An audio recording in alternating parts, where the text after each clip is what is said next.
शेतकरी बांधवांसाठी आतापर्यंतची सर्वात महत्त्वाची बातमी या ठिकाणी समोर आली आहे. होय शेतकरी बांधवांनो, नमो शेतकरी योजनेचा नवा हप्ता आता तुमच्या खात्यावरील वितरित करण्यात येणार आहे. म्हणजेच की शेतकरी बांधवांनो बघा, तुम्ही नमो शेतकरी योजनेची बऱ्याच दिवसांपासून प्रतीक्षा करत होतात.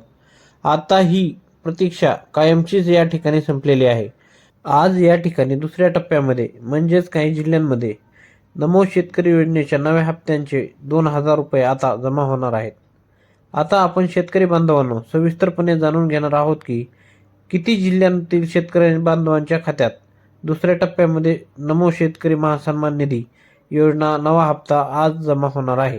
तर हे जर का तुम्हाला जाणून घ्यायचं असेल तर नक्की आता 2 ते 3 मिनिटं वेळ काढून पाहत चला, जेणेकरून तुम्हाला शेतकरी बांधवांना समजेल की तुम्ही यासाठी पात्र आहात का, तुमच्या जिल्ह्याचं नाव या यादीमध्ये आहे का, हे सविस्तरपणे या ठिकाणी समजणार आहे. सरकारने स्पष्टपणे सांगितलं आहे, नमो शेतकरी योजनेला नवा हप्ता देण्यासाठी विलंब झाला, परंतु आता शेतकरी बांधवांनी काळजी किंवा चिंता करू नये. आम्ही पहिला टप्पा वाटप केला असून आता दुसऱ्या टप्प्याला सुरुवात करत आहोत. मुख्यमंत्र्यांनी या 12 जिल्ह्यांची यादी या ठिकाणी जाहीर केली आहे. जर या 12 जिल्ह्यांच्या यादीमध्ये तुमचा जिल्हा असेल तर खात्यावरती PM किसान योजनेचा 23वा हप्ता जमा झाला. त्याचप्रकारे आता नमो शेतकरी योजनेच्या नव्या हप्त्याचे 2,000 रुपये DBT अंतर्गत मुख्यमंत्री देवेंद्र फडणवीस साहेबांच्या माध्यमातून दुसऱ्या टप्प्यासाठी 12 जिल्ह्यांमध्ये वाटप होणार आहे. तर हे जिल्हे तुम्हाला मी खालीलप्रमाणे सांगत आहे.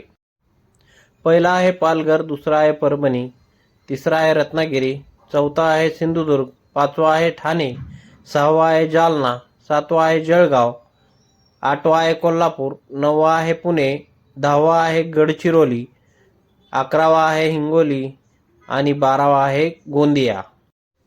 या जिल्ह्यातील शेतकरी बांधवांच्या खात्यावरती नमो शेतकरी महासन्मान निधी जमा होणार आहे. पात्र होण्यासाठी शेतकरी बांधवांना तुम्हाला eKYC पूर्ण करणे गरजेचे आहे. 2 नंबरला आहे फार्मर ID असणे गरजेचे आहे. 3 नंबरला आधार कार्ड बँकेला व मोबाईल नंबर बँक खात्याशी लिंक असणे आवश्यक आहे. पात्र होण्यासाठी हे सर्व आवश्यक आहे. शेतकरी मित्रांनो, ह्या जिल्ह्यातील शेतकरी बांधवांना दुसऱ्या टप्प्यामध्ये रक्कम या ठिकाणी जमा होणार आहे आणि जर का तुमचा जिल्हा या यादीमध्ये नसेल तर तुम्ही प्रतीक्षा करा. तिसऱ्या टप्प्यामध्ये नक्कीच तुम्हाला या ठिकाणी लाभ मिळेल. त्यामुळे असेच व्हिडिओ पाहण्यासाठी आपल्या चॅनलला सबस्क्राईब करा, लाईक करा आणि शेअर करण्यासाठी विसरू नका. जय हिंद, जय महाराष्ट्र.